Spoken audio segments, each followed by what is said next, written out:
ഒരു ഗ്രാമത്തിൽ വേലായുധൻ എന്നു പേരുള്ള പ്രായം ചെന്ന ഒരു മുക്കുവനുണ്ടായിരുന്നു. അദ്ദേഹത്തിന് ആഴക്കടലിൽ മീൻ പിടിക്കുന്നതിലും കാലാവസ്ഥാമാറ്റങ്ങൾ തിരിച്ചറിയുന്നതിലും അപാരമായ അറിവുണ്ടായിരുന്നു.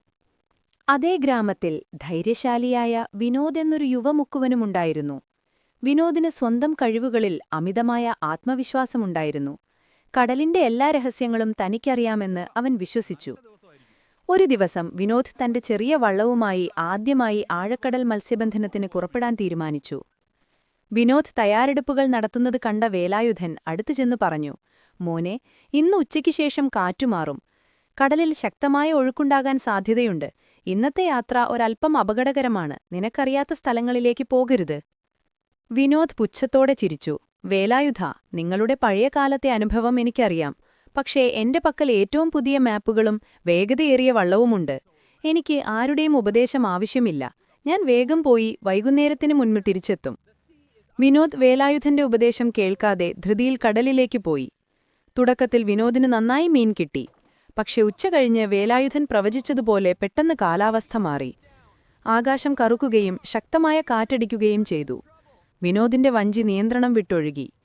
അവൻ പേടിച്ച് തന്റെ പുതിയ മാപ്പുകൾ നോക്കി. പക്ഷെ മാപ്പിൽ കാണാത്ത പാറക്കെട്ടുകളും ഒഴുക്കുകളും അവനെ വലച്ചു. കഠിനമായ കാറ്റിൽ തന്റെ വഴി കണ്ടെത്താൻ കഴിയാതെ അവൻ ഭയന്നു. അവസാനം ഒരു വലിയ പാറക്കെട്ടിലിടിക്കാനായി പോകുമ്പോൾ വിനോദ് ഒരു അപകടം തിരിച്ചറിഞ്ഞു.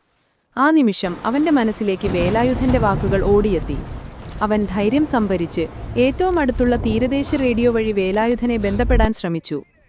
വേലായുധൻ അപ്പോഴേക്കും വിനോദിന്റെ യാത്രയെക്കുറിച്ചോർത്ത് കനത്ത കാട്ടിൽ പോലും തന്റെ വലിയ വള്ളവുമായി കടലിലിറങ്ങിയിരുന്നു. വിനോദിന്റെ റേഡിയോ കോൾ കിട്ടിയപ്പോൾ താൻ വർഷങ്ങളായി ഉപയോഗിക്കുന്ന അപകടകരമല്ലാത്ത ചുഴികളില്ലാത്ത രഹസ്യവഴി വേലായുധൻ വിനോദിന് കൃത്യമായി പറഞ്ഞുകൊടുത്തു. തന്റെ പുതിയ മാപ്പുകളിലില്ലാത്ത വേലായുധന്റെ അനുഭവത്തിൽ നിന്നുള്ള അറിവ് ഉപയോഗിച്ച് വിനോദ് സുരക്ഷിതമായി കരയിലേക്ക് തിരിച്ചെത്തി. അന്ന് രാത്രി വിനോദ് വേലായുധന്റെ അടുത്ത് ചെന്ന് മാപ്പ് പറഞ്ഞു.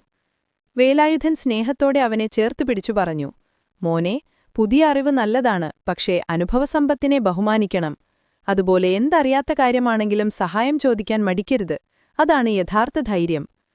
വിനോദ് പിന്നീട് വേലായുധന്റെ ശിഷ്യനായി മാറി. അവന്റെ അറിവും അനുഭവവും പങ്കുവച്ച് ഗ്രാമത്തിലെ ഒരു മികച്ച മുക്കുവനായി.